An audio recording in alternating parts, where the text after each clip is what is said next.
My beloved mom, what can I possibly say about the life she lived? My mom sought after God.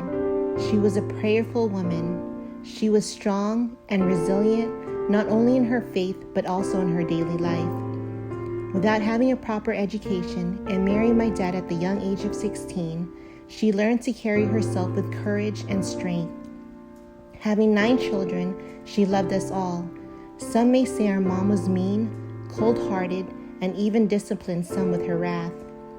Proverbs 29:17 says, "Discipline your children, and they will give you peace. They will bring you the delights you desire." Fortunately for me, I never experienced her wrath. My mom was my best friend. She was loving, kind, compassionate, full of wisdom. At times she would speak out of sarcasm, which might have offended some. But learning from her past mistakes in raising us, she would tell me about her regrets and what she would change. She would continuously seek God and pray. Philippians 4:6 says, "Do not be anxious about anything, but in every situation, by prayer and petition, with thanksgiving, present your requests to God." During her trials and tribulations, she developed a deep sense of patience and forgiveness. Colossians 3:13 says, "Bear with each other and forgive one another. If any one of you have a grievance against someone, forgive as the Lord forgave you." My mom aged gracefully. She was beautiful. God crowned her head with gray hair. Proverbs 16:31 says, "Gray hair is a crown of splendor. It is attained in the way of righteousness." My mom was the epitome of sacrifice and unconditional forgiveness. During her lifetime, she endured heartache, pain, rejection, and the loss of a son. But at the same time, she experienced so much joy and was profoundly loved. Especially through her grandkids, you could see the love and kindness from her gentle touch to her kisses and her appreciation.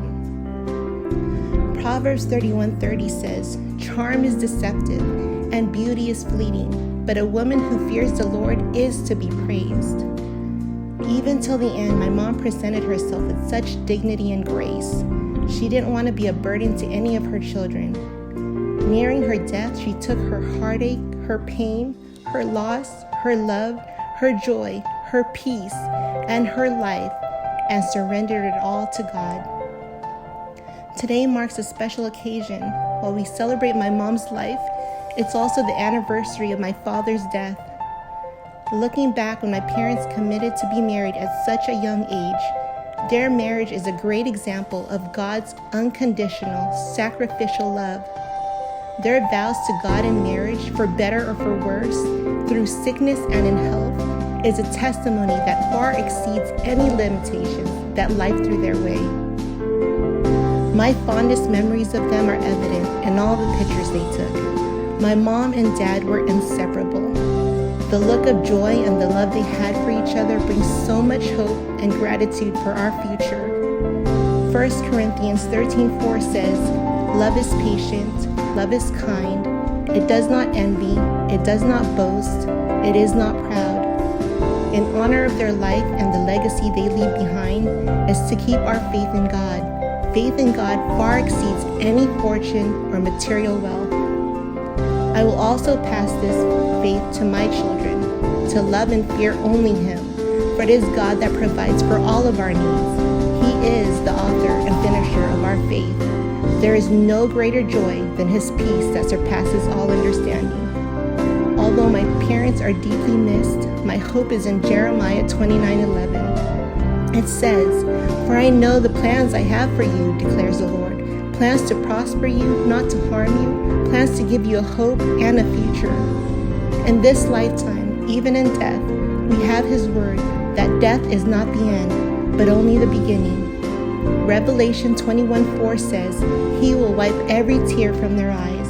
There will be no more death, mourning, or crying or pain, for the old order of things has passed away."